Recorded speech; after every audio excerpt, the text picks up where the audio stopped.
Good morning, everyone. This is Cynthia with your daily tarot card of the day. We're going to go ahead and get started with the Medicine Woman Tarot. Whoops. And I have information in the description box below. Remember, folks, that these messages are timeless. So whenever you happen to click on this video and watch, there's likely a message here for you. Take what resonates and leave the rest of it behind. And while I tune into my spirit guides and the collective energy, I ask that you also take a couple of deep breaths to relax. Tune into your own intuition, your own higher self, your own spirit team, guides and helpers, and join me on this journey.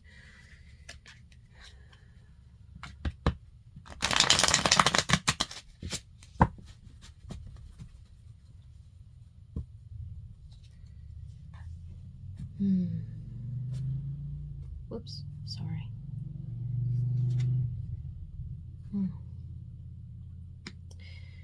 Totem of Stones, Snake the Crawlers. That's beautiful. So in this particular deck, first of all, stones are the suit of pentacles. And the totem is, well, not a cat, it's a snake, but this here is my cat, Marilyn. Oh, my darling. There you go, baby.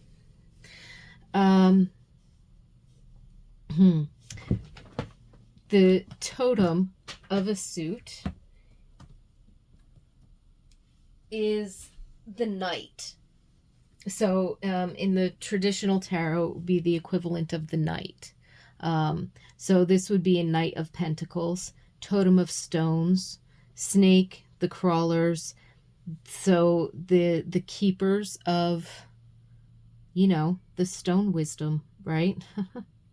They're very close to the ground. They're close to the earth. And this snake like this is very reminiscent of the Ouroboros symbol, where the snake is eating its own tail. So there's a wholeness and a totality and a fulfillment. And you've got the plant sprouting above, but going in the roots deep down beneath where the stones are. And so, Knight of Pentacles. Growth is steady, and it always happens with the rootedness, with the groundedness, right? There's always, because the seed sprouts in the ground and it grows roots. And when it's stabilized and grounded, that's when it starts to really split up, because it has to have that stability in order to break through the surface of the soil and begin to hold itself in position.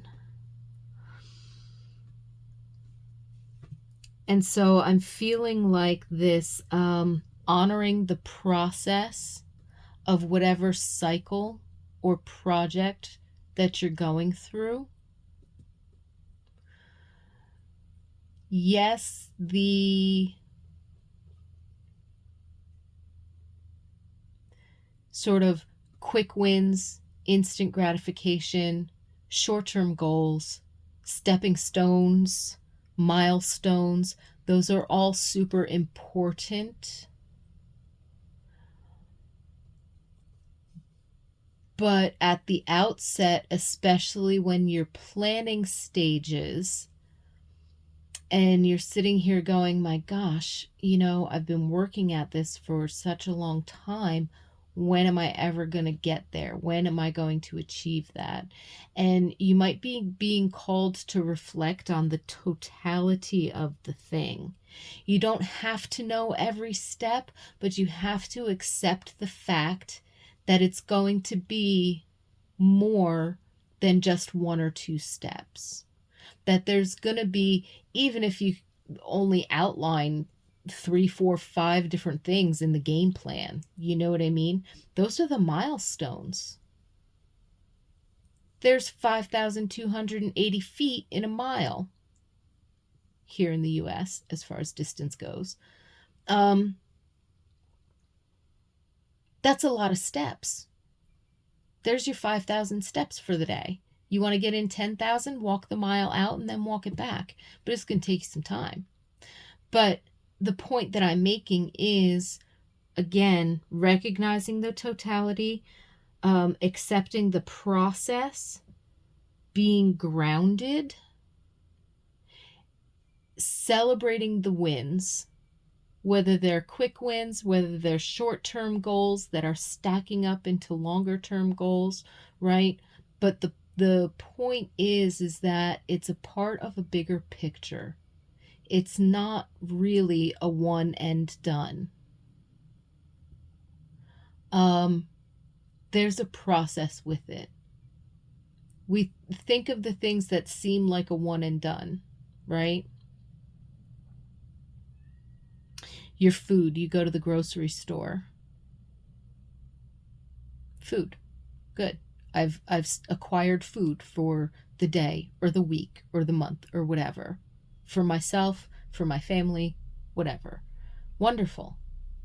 You still got to go home and prepare it or wash it, store it properly so that it lasts as long as it possibly can. And then when you go to eat it, there's some preparation involved in that too. So there's still steps, even though it seems very simply one and done. You need a vehicle, you need a transportation. Wonderful. It's not just the process of signing the paperwork and having the down payment or not, or trade-in or something like that, and getting the car that you want and signing the contract and driving it off the lot, setting up your auto pay for your monthly bills or something like that, and then forget about it. You've got to maintain the car. It needs an oil change. It needs tires. Even if you have a fuel-efficient vehicle, or like a hybrid or an electric car, it still needs maintenance. It still needs routine maintenance to keep it upright. Everything from cosmetic, getting it washed and detailed, to mechanical. So it's not one and done. Just because you bought a new car, yay, I achieved this thing, I bought a new car. Well, now you have to appreciate it. What does appreciation really mean? Increasing the value of.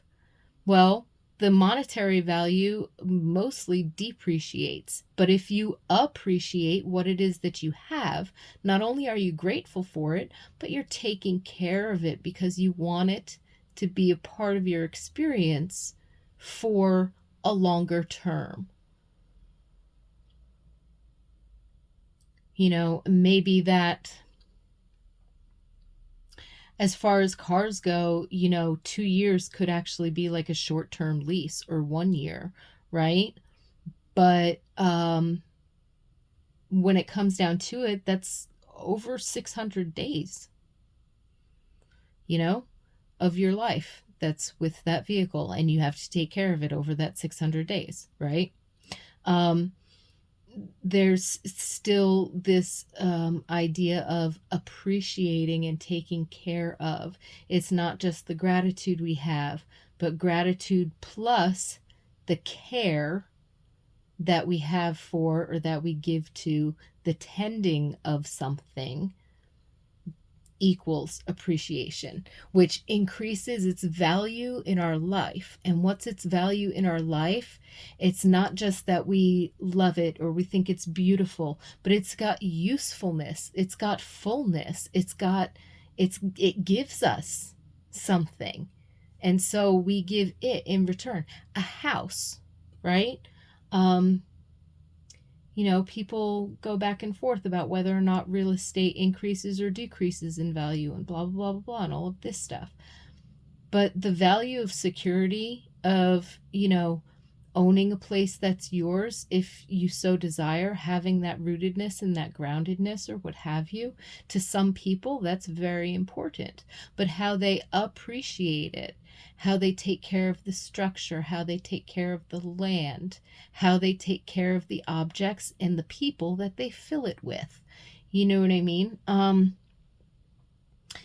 It's all part of the process. It's not one and done. I bought my first house. It's, you know, I bought it, now I have to take care of it. And it's not just maintenance kind of a thing, but what kind of energy are we putting into caring for? So whether you have short-term goals or long-term goals, this is talking about really tuning into the totality of the process and recognizing that it's one step at a time. And while your quick wins and your short-term goals or your milestone accomplishments are fabulous, recognize, recommit yourself to, get excited about the long term. Play the long game. Okay? Because it's energy that's with us for a while. And you know what? This just brought up to me also, because there's a lot of this Knight of Pentacles energy that has been around since I want to say maybe October, but definitely December. I think the transit of Pluto into Aquarius, if you know astrology, you know, you can correct me or add to it or what have you, but the sense of the energy that I'm getting, excuse me, has a lot to do with, and this could have to do with the fact that it's still in the early degrees of Aquarius, and it does like this retrograde thing back into Capricorn and will again. But this year is very like Knight of Pentacles energy to me, because it's slow and steady in terms of make sure that that's really where you want to put your foot when you step down, right? And once you do that, your natural inclination is to put your foot there. Go ahead and do that. And is that the direction you wanted to go in? Is that serving you, right? So it's, in one sense, it's following the natural flow and process of things, but it's also being very slow and steady, because this is the reason why I brought up the Pluto in Aquarius thing. Not just because in terms of groundedness, it goes back into Capricorn before finally towards the end of this year, which is currently 2024, if you happen to be watching this at another time. Pluto's going to be hanging out in Aquarius for the next 20 years. Pluto only hung out in Capricorn for, what was it? 8, 10 years, 12 years, something like that. I don't know. No, 2008 to 2024. So, or 16 years, right? So it's going to have 4 extra years in Aquarius, comparatively. Before that, in Sagittarius, I can't remember, that seemed to be like a shorter one as well. But the point that I'm making is the energy that you, as Pluto begins to settle into and root itself in this new zodiac sign, okay, this new transit space, it's going to be making that journey for the next 18, 19, 20 years. That being said, if you're letting go of something, you're truly letting go of it for a while. You're not just setting it aside. You might be packing it up and setting it into storage for later. Recognize you won't be coming back to it most likely for another 15 to 20 years. Or you're cutting it off completely, because this is the long game that we're getting ready to dive into in that sense.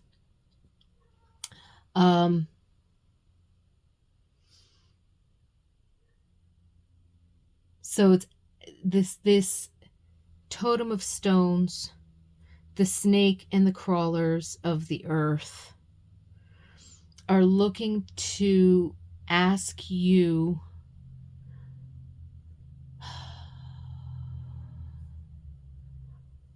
I'm seeing somebody fox walking. I'm seeing somebody almost doing like a walking meditation or a labyrinth walk. Ground yourself step by step. Slow down a little bit. Make sure that you have your plans. They don't have to be carved in stone. There could be some movement in there. Heavy rains can shift some of this around.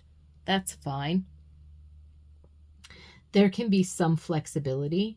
Little critters can burrow through. That's fine. But there's a need to have a bit of a plan and recognize it's, again, the awareness of the totality and recognizing that there's a process and it'll be a while. And what you start in, I'm going to stretch it out. There could have been some shakeups, but I'm going to say anything from, well, I was going to say 2023 to 2026, but before 2025, there could be plenty of shakeups that cause you to veer off in different directions.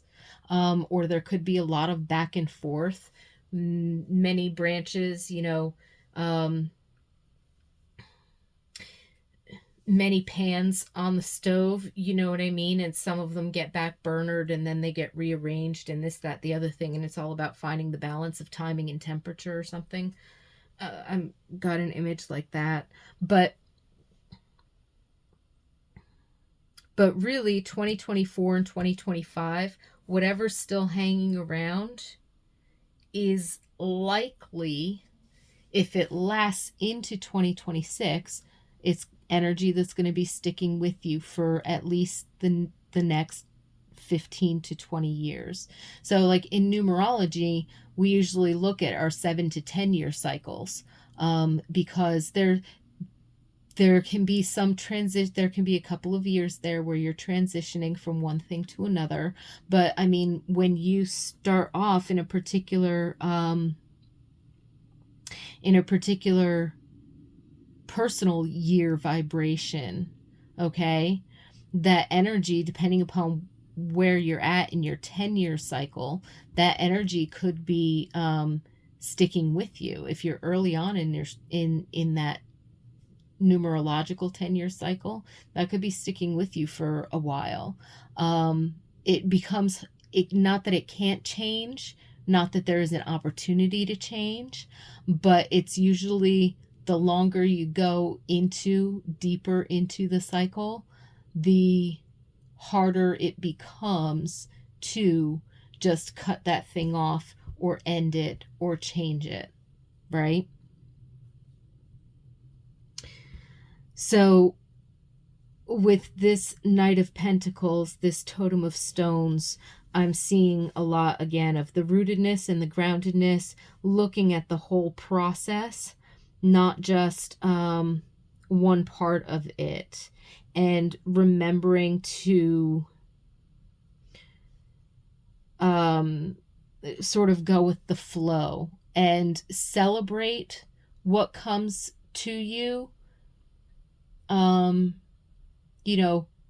Making your adjustments, managing your changes and your growth, readjusting or redesigning the plan if you need to, celebrating those quick wins, those stepping stones, those milestones, the accomplishments and everything, of course, but recognize that it's all building towards something else.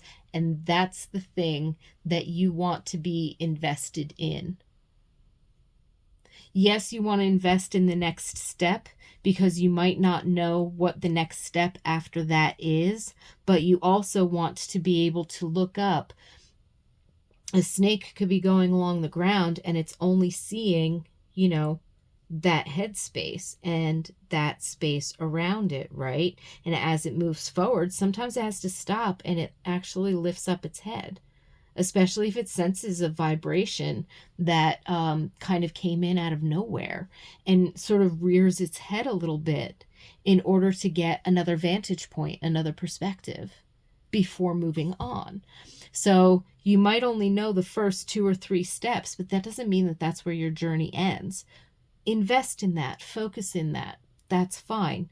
Go step by step and move slowly and celebrate your accomplishment when you get to that point, because from there you will know what to do next. However, along the way, remember to pause and look farther out at the totality of the process, not to gauge how far from here to there, but to remind yourself that, right, this is still building towards that, and I'm headed there, and that's a good thing.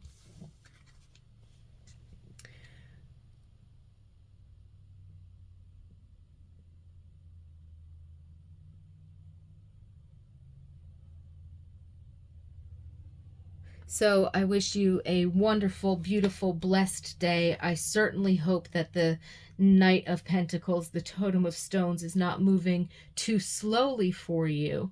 But I certainly hope that this energy is moving deliberately and intentionally for you.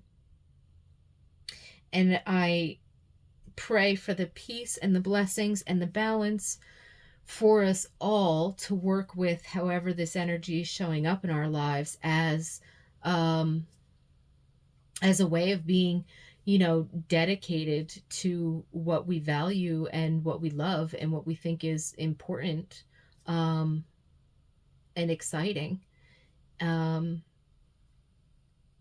So cheers to stamina. I just heard one of my guides say that.